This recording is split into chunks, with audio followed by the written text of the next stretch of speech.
What if I told you that one of the largest automakers in the world just launched a direct challenge to President Donald Trump, and the stakes could not be higher? This is not just another corporate decision. It's a move that could redefine the American auto industry, shake up global markets, and send shockwaves through the political landscape. The company in question? Stellantis. A name that may not be as recognizable as Ford or General Motors, but wields just as much power in the industry.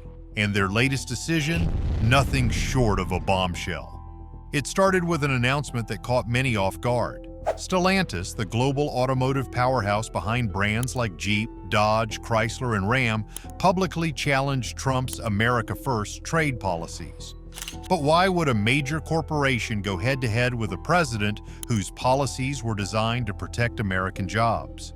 The answer lies in a combination of economic pressure, global strategy, and political maneuvering.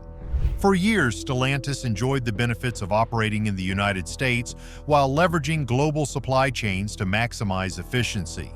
But under Trump's administration, strict tariffs and renegotiated trade deals like the United States-Mexico-Canada Agreement made it harder for companies to outsource production while still enjoying the benefits of the American market.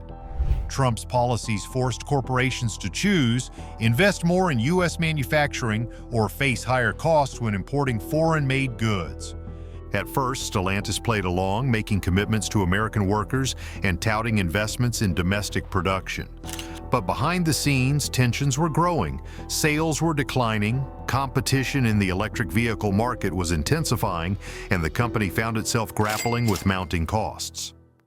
Faced with financial pressure, Stellantis made a bold decision, one that would put them in direct opposition to Trump's vision.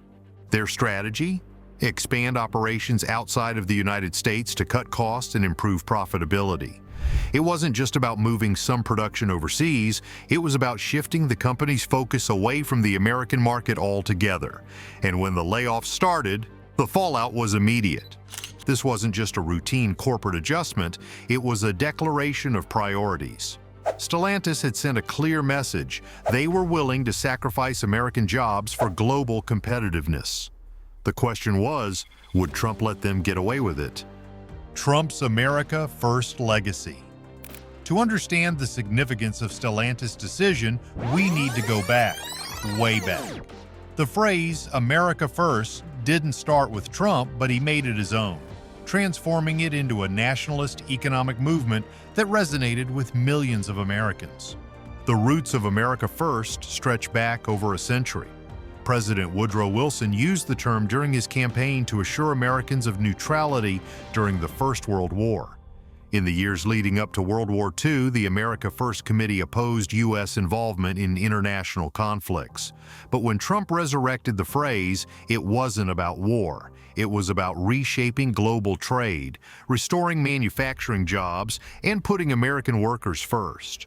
When Trump took office in 2017, his administration wasted no time in overhauling U.S. trade policy. The North American Free Trade Agreement, NAFTA, was scrapped, replaced by the more restrictive United States-Mexico-Canada Agreement, USMCA. Tariffs were slapped on Chinese imports, triggering a trade war that sent ripples across global markets. The message was clear: corporations that relied on outsourcing would pay the price. For American workers, these policies were a beacon of hope. Manufacturing jobs that had been steadily disappearing for decades were suddenly back in focus. Factories saw new investments. Companies were pressured to keep production within U.S. borders, and a renewed sense of industrial pride took hold in key states like Michigan, Ohio, and Pennsylvania. Stellantis, like many other automakers, found itself caught between two competing forces: the appeal of lower costs overseas versus the financial and political risks of defying Trump's trade agenda. In the beginning, the company made moves to align with the administration's push for domestic manufacturing, but as economic realities set in, that commitment began to waver. The turning point? The layoffs. Entire communities that had placed their faith in the promise of an America First economy suddenly found themselves abandoned. The closure of the Warren Truck Assembly Plant, which had been producing the Ram 1500 Classic, was just the beginning. Thousands of jobs were lost in a matter of months, and the ripple effect was brutal. Factories closing their doors meant more than just unemployment numbers ticking up. Local businesses that depended on factory workers' paychecks struggled to survive. Diner owners saw fewer customers, barbershops had empty chairs, and daycare centers faced declining enrollments. What had once been a thriving ecosystem of blue-collar prosperity was now teetering on the edge of collapse.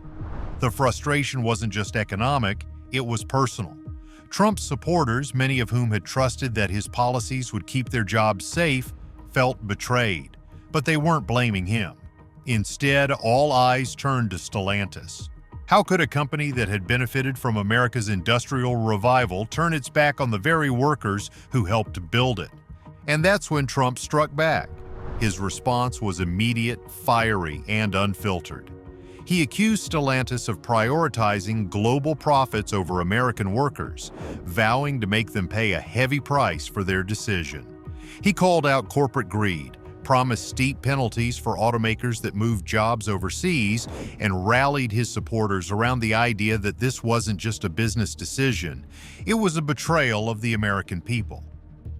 But was Stellantis really to blame? Or were they simply making a strategic move to survive in an industry that was rapidly evolving?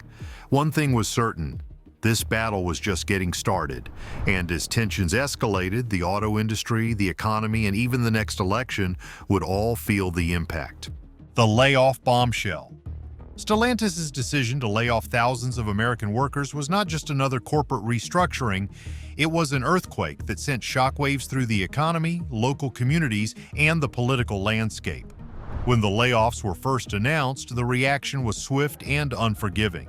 Families that had relied on steady paychecks from Stellantis factories suddenly found themselves facing an uncertain future. The closure of the Warren Truck Assembly plant was the first major blow. For decades, this plant had been a cornerstone of blue-collar employment in Michigan, producing the Ram 1500 Classic and sustaining entire communities.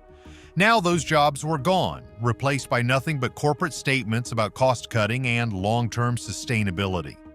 For workers, it wasn't just about losing a paycheck, it was about losing an identity. Many of these employees had spent decades in the automotive industry, following in the footsteps of parents and grandparents who had built their lives around factory jobs. Now, with a single announcement, everything had changed. The ripple effect was immediate. Local businesses that depended on the factory workforce, diners, auto repair shops, daycare centers, began to struggle as disposable incomes dried up. Mortgage payments were missed, and job uncertainty led to declining consumer confidence in already fragile communities. For many, the anger wasn't just directed at Stellantis, it was aimed at a system that seemed to have failed them. Unions decried the move as corporate greed, calling for stronger protections for American workers. Economic analysts debated whether the layoffs were an inevitable part of globalization or a strategic betrayal of Trump's America First policies. But there was one person who had no doubts about where the blame should fall: Donald Trump. As soon as news of the layoffs broke, Trump took to social media and the campaign trail to deliver a blistering attack on Stellantis, accusing the company of prioritizing profits over American workers. His supporters rallied behind him, echoing his condemnation and demanding accountability from corporate leaders. And just like that, the layoff bombshell had become a political firestorm. Trump strikes back. Trump wasted no time turning the Stellantis controversy into a defining issue. During rallies, interviews, and social media posts, he hammered the company with his signature brand of fiery rhetoric. "They sold out American workers," he proclaimed, vowing to make them pay for their betrayal. His base was already primed to receive this message. The manufacturing-heavy regions that had supported Trump in previous elections saw this as further proof that corporate America had abandoned them. And Trump's response? A promise to punish companies that dared to take jobs overseas. He proposed a series of aggressive measures: massive tariffs on Stellantis vehicles produced outside the U.S., tax penalties for companies that lay off American workers while expanding operations abroad, new trade policies designed to force automakers to keep their production lines in the United States. For Stellantis, this wasn't just political noise, it was a direct threat to their business model. The company scrambled to defend its decisions, citing global market trends and competitive challenges. But the damage was already done. Their stock price took a hit as investors feared an all-out economic war between the company and Trump's political machine. Meanwhile, workers and union leaders found themselves at the center of the storm. Some supported Trump's aggressive stance, believing he was the only leader willing to fight for their jobs. Others were skeptical, questioning whether these policies would do more harm than good in an industry that relied on complex global supply chains. Behind closed doors, other automakers were paying close attention. If Trump's proposed tariffs and penalties gained traction, they knew they could be next. Lobbyists and executives scrambled to gauge the political climate, trying to predict whether Stellantis would cave under pressure or stand its ground. As the situation escalated, a new question emerged. Would Stellantis reverse course, or was this just the beginning of an even larger corporate exodus from the United States? The stakes had never been higher, and everyone, politicians, executives, workers, and investors, was waiting to see what would happen next. One thing was certain: the battle between Trump and Stellantis was far from over. Stellantis's global strategy. While the firestorm raged in the U.S., Stellantis was executing a carefully calculated plan. Their global expansion strategy was not a knee-jerk reaction to political pressure. It had been in the works for years. Faced with rising labor costs, aggressive competition, and shifting market dynamics, the company knew that staying competitive meant looking beyond American borders. The announcement of new production hubs in Mexico, Egypt, and other overseas locations was met with outrage in the U.S., but for Stellantis it was a necessity. Emerging markets were booming, labor was cheaper, and international incentives made it increasingly attractive to shift operations. For years, multinational automakers had balanced economic efficiency with political realities, but Stellantis was now in the spotlight. Their strategy went beyond simple outsourcing. This was a realignment of priorities to ensure long-term sustainability. The company was betting on global growth and emerging markets, shifting focus to regions where governments welcomed foreign investment with open arms, offering tax breaks, land incentives, and fewer labor restrictions. To stay ahead in a fiercely competitive market, Stellantis could no longer afford to operate within nationalistic constraints. European and Asian automakers had already diversified their production across multiple continents, and Stellantis saw this as the only path forward. The key pillars of Stellantis' strategy included expanding in Latin America. Mexico had long been a production hub for automakers, and Stellantis planned to deepen its ties there, leveraging free trade agreements and lower costs. Breaking into Africa. The company announced new investments in Egypt, positioning itself to serve not just the Middle East, but also expanding African markets hungry for affordable, reliable vehicles.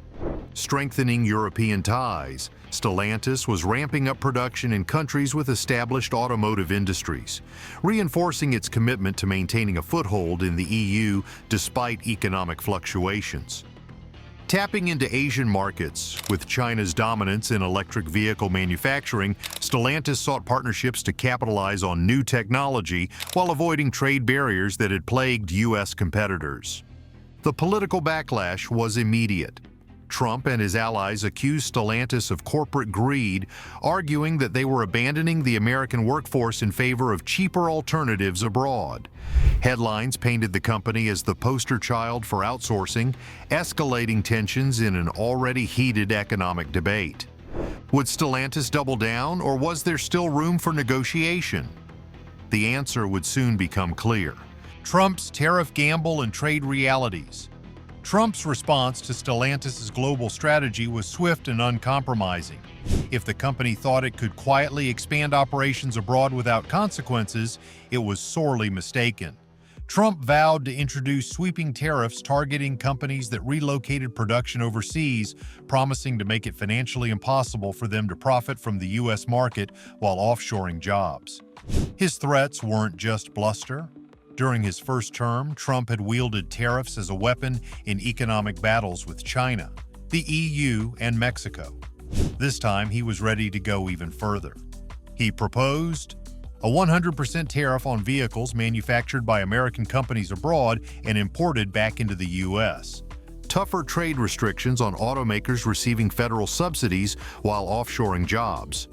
Renegotiation of trade agreements that allowed auto parts to be sourced from low-cost countries without penalty.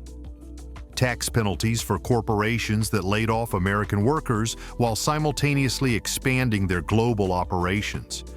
The implications were enormous. The automotive supply chain was deeply interconnected. Components for American cars often came from dozens of different countries. Slapping tariffs on imports wouldn't just hurt Stellantis, it would ripple across the entire industry, potentially raising prices for American consumers and sparking trade disputes with key allies. Wall Street took note.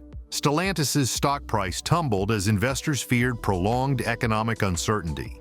Industry analysts warned that tariffs could increase manufacturing costs, forcing price hikes that would ultimately hurt American consumers. Major automakers scrambled to respond as the possibility of trade restrictions forced companies like Ford and General Motors to reevaluate supply chains and domestic investments. Meanwhile, Stellantis executives held emergency meetings, scrambling to assess their options. Could they afford to fight Trump head-on, or would they need to make concessions to avoid financial disaster? The company's leadership faced two possible paths: defy Trump and double down on globalization, betting that international markets and lower production costs would offset potential losses in the U.S. Negotiate a compromise, offering token investments in American manufacturing to appease political pressure while still executing their long-term global strategy. The global response was just as swift. Mexico, a key partner in Stellantis' relocation plan, warned of retaliatory tariffs should the U.S. attempt to block automotive imports. China saw an opportunity as tariffs on American automakers could drive demand toward cheaper Chinese-made electric vehicles. Meanwhile, European leaders expressed concerns over the ripple effects on global trade agreements. Trump's approach was resonating deeply with his base. Voters in manufacturing-heavy regions saw this as proof that he was fighting for their livelihoods. The political pressure on Stellantis was intensifying, and public sentiment was shifting against them. As Trump's pressure campaign escalated, Stellantis found itself at a crossroads. Should they attempt damage control by negotiating with U.S. policymakers, or stand firm in their global strategy, even if it meant short-term financial and reputational losses? One thing was certain: the battle between Trump and Stellantis was no longer just about business. It was about the future of global trade, manufacturing, and economic policy, and neither side was ready to back down. For workers, investors, and policymakers, the outcome of this fight would set a precedent for the entire industry. Would this be a turning point that forced automakers to reconsider their reliance on global supply chains? Or would Stellantis' gamble pay off, solidifying its position as a future-focused global giant? The world was watching, and the next moves from both sides would determine the fate of not just Stellantis, but the entire future of the automotive industry. Economic and market fallout. As the battle between Stellantis and Trump escalated, the economic consequences became more severe than anyone had initially predicted. Investors, already on edge from shifting market trends, grew increasingly wary. The volatility of Stellantis' stock price sent shockwaves across Wall Street, triggering fears of broader instability in the automotive sector. Other major automakers, including General Motors and Ford, found themselves unexpectedly caught in the crossfire, forced to reassess their global strategies in anticipation of tighter trade regulations, higher production costs, and potential retaliatory tariffs. The ripple effect spread beyond just stock prices. Suppliers who relied heavily on Stellantis' U.S. operations suddenly found themselves scrambling to renegotiate contracts or seek alternative clients. For many steel manufacturers and logistics firms, Stellantis had been a reliable partner. But as uncertainty grew, small businesses tied to the auto industry braced for the worst.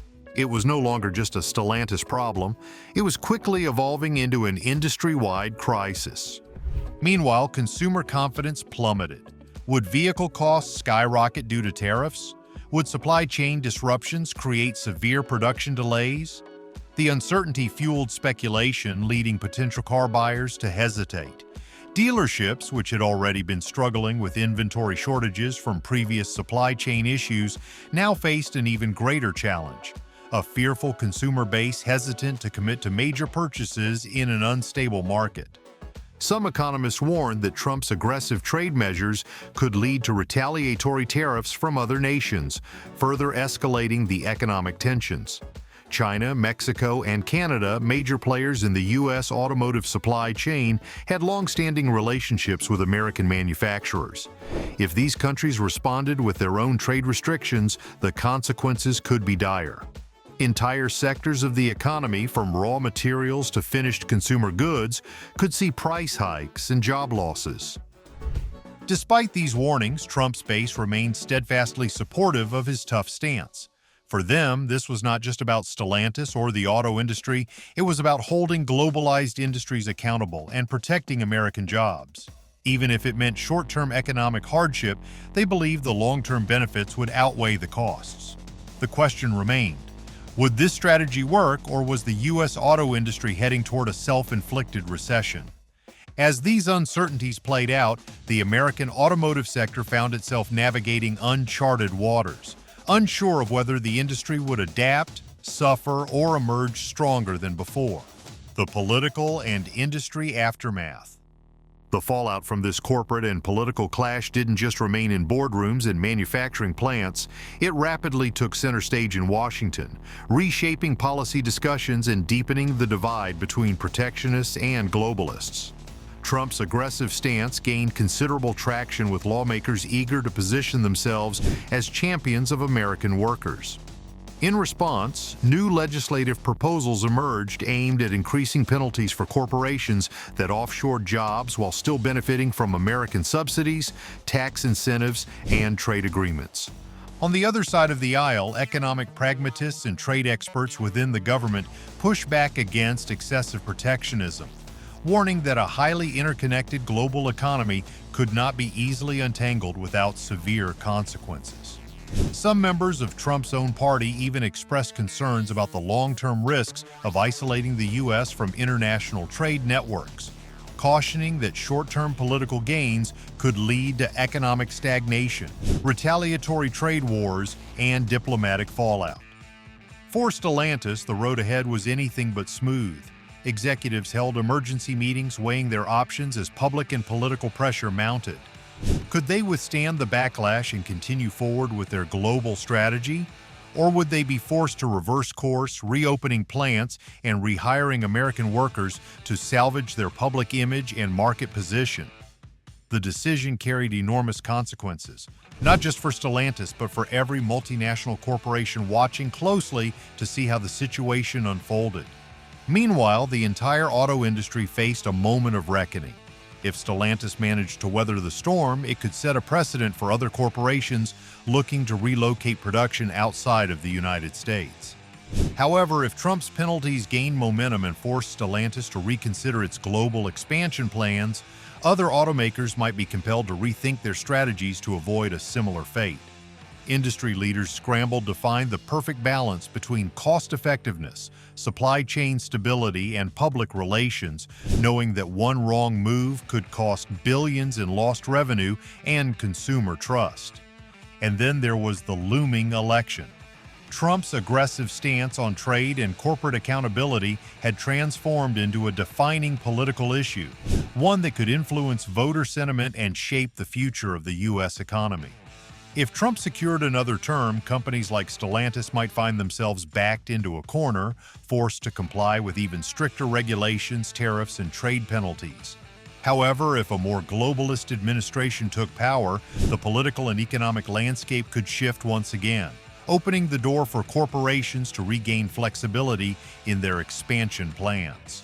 For now, Stellantis had become a symbol, a case study in corporate defiance, economic pragmatism, or greed, depending on who you asked. The battle lines had been drawn, and the fight for the future of the auto industry was far from over. Would Stellantis bow to political pressure and adapt to Trump's policies, or would they bet on the long game, standing their ground in hopes that economic forces would eventually work in their favor? Would the U.S. auto industry evolve into something stronger and more self-sufficient, or was this the beginning of an era of corporate uncertainty and economic volatility? One thing was certain: this war between economics and politics was only getting started.